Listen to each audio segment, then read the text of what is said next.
Okay.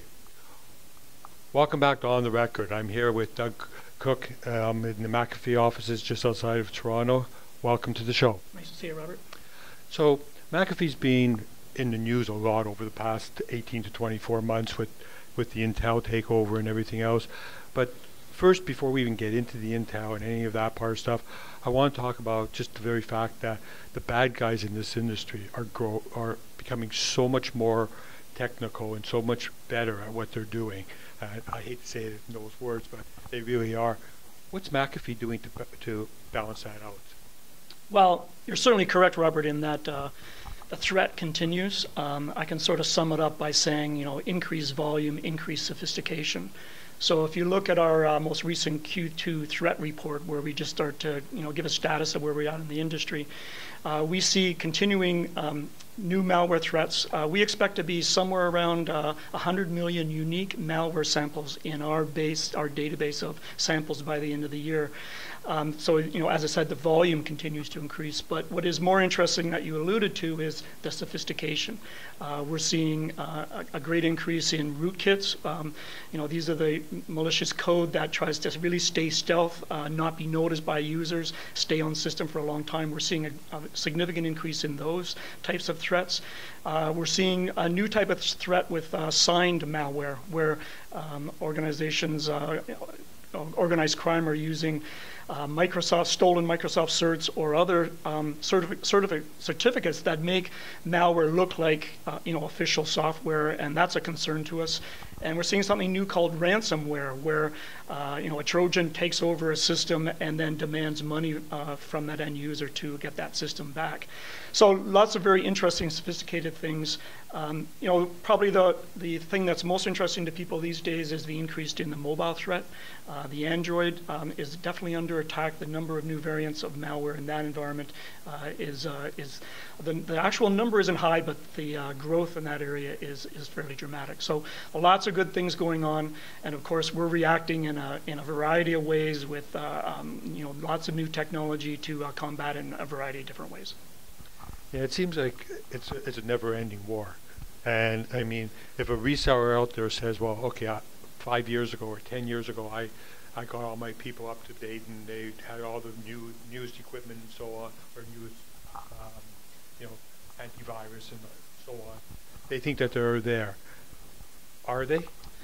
No, it's a continuing cat and mouse game, and that's a mistake that some of our even legacy customers made, where they put some of the protection mechanisms in place and think they can leave it, forget it, and come back in 6 months.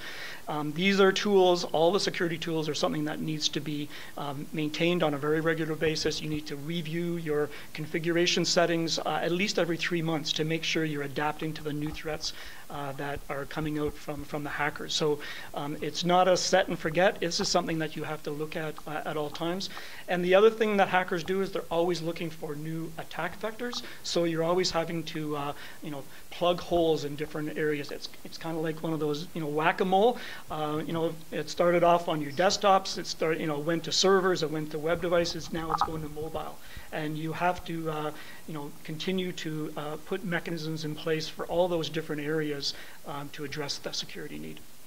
Somebody doesn't know what you mean by a whack-a-mole. It's sort of like I got one in my hand almost. Right. But yeah, it's true so much. But so you've come back now with a whole new suite, or you always come back with a new suite, but there's a new suite now in place of products to go after these new viruses. Can you talk about some of them? Well, the suite that we have is a set of tools across a variety of disciplines to give you the visibility and the protection mechanisms you have. These days, what we see as more important is more the management and visibility to these things. It's a matter, the actual technology is becoming commodity, antivirus and those sorts of things. It's the ability to manage it efficiently and effectively so that customers aren't spending a lot of time. And this is where partners can really come in and help their customers and help us. And demonstrate to customers that they can do these things with the minimal amount of resources and provide the maximum protection. We really do encourage our customers to take advantage of the resources in the channel community to make sure their systems are running as effectively as they can. most organizations have their own business to do. They're not security experts. Our channel partners are security experts. We really encourage the channel partners to go in, have their expertise available to their customers, typically in a consulting engagement or ongoing support contract, to help the organizations whose main driver is not security, it's just something they have to do to keep their business going. So let's rely on the channel partners to provide them that expertise and resources to do that part of their business. So about a month ago, maybe it was a little bit longer, I'm not sure, you brought in about 100 and something channel partners to teach them like a whole day about security. Is that correct? That's correct. So, you know, we've always been a 100% channel company. We do all of our business here in Canada and throughout North America through the channel. It will, you know, always be the case. What we've done in the last couple of years is think about how to have the resources within our channel, particularly the technical resources on the channel, best set up to work with our mutual customers. So last year we set up a program called the Accredited Channel Engineer, ACE program. This is where we provide a whole program to train technical people within our channel partners to help us sell our products to our mutual customers. So there's a whole program around that. We culminated that, or I shouldn't say culminated, I mean, we just another part of that program is we invited about 150 of those ACE certified engineers across North America to join our SE organization of about 200 people from around the world in a training session in Las Vegas. Being in Vegas, you would expect that there was a lot of fun had, but that group of 300 people were in training rooms from 8 till 6, 4.5 days of the week, and got training on a wide variety of our products. It's a very intensive training program. So we take that part of our program seriously. We're doing our best to help our partners train their technical people to be effective in their work out in the field. Well, I mean, if you look at the whole industry, the two most important things, in my opinion, are storage and security. Would you not agree with that? Well, I certainly would say that security is right up there. So certainly security is right up there. And you know, if you look at the press every day, there's companies that are in the paper because they're not protecting their organization well enough. They're having their data exposed. They're compromising the data they're holding for their customers, and that just has to stop. Companies have to understand the risk, put appropriate measures in place, and protect themselves.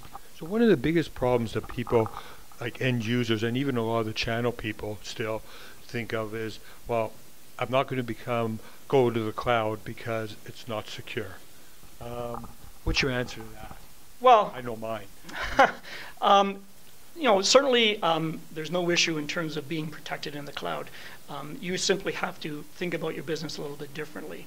And the other you know, complication that comes up or thing you need to do is you need to work with your cloud provider closely and understand what security mechanisms they have in place and ensure that you're monitoring the security that they have in place and that you've put in place as a part of the cloud infrastructure to make sure you're properly looked after. We see really two key areas that you need to think about. One is making sure that you have similar mechanisms that you had in your existing shop, but that they're set up to work in a cloud environment. And you know, maybe one of the best ways to think about this is a database. You're going to have your data over in a cloud provider's environment. So the first thing you need to do is make sure where that data is located, and you're aware as to where it's located. So in terms of where your business is at, is it appropriate for it to be in that data center location? Is it outside of Canada, which we know has implications around homeland security and the kinds of mechanisms they have in place? So you have to think about where the data is and is that appropriate for your business. But the second piece is making sure those databases are protected properly. And you know, one of the key areas is to make sure that the databases are patched. And you know, what is your provider doing? And you know, are you able to monitor that he's doing what he's saying is going to be doing? So it's a matter of putting appropriate management mechanisms in place to monitor the security mechanisms that you want yourself to have in place or your provider to have in place, and make sure it's being done as within your SLAs. Yeah. And the other nice thing is for the smaller companies, they don't have the money usually to keep buying the most recent security. Whereas if they go in with the right cloud provider, that'll be done for them automatically. Yeah, that's great. I think the main thing, there has to be some governance over that. So they have to understand, they have to negotiate some SLAs with their cloud providers and have mechanisms to measure that those SLAs are being met to their satisfaction. And that's, that's where we see the key capability, and our management tools really provide a great way of doing that across a wide variety of platforms, whether it's measuring SLA around antivirus compliance, your database patching, your server protection, how your virtual servers are being managed in a virtualized environment. Okay, what about managed services? How do you play in that area? Well, we're essentially moving all of our technology over to be cloud-enabled. We've had both web and email SaaS offerings that are capable for our partners to market, to be implemented on our premise, or to work with us to actually have those SaaS solutions housed within our channel partners' premises. So we've gone a long way, and over the next couple of years, we'll take the rest of our products. Most importantly, we're going to move our complete EPO infrastructure, EPO being our management infrastructure, to be completely cloud-enabled, and that'll create some new opportunities for our channel partners, both large and small.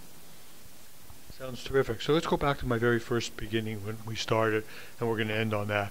So it's been about 18 to 24 months, depending on from when it was announced to when it actually happened with the Intel. How's that affecting your company, and more importantly, how is that going to affect in the future, or how do you think it's going to? Because futures are always, you never know them for sure, but how is it going to affect the channel and the end users? Well, I mean, as the marketplace has seen, McAfee hasn't changed much in the sense of our day-to-day business. What you have seen is a dramatic investment by Intel, and we've really had some great encouragement on a number of areas in terms of the technology that we're bringing to the market. The one that's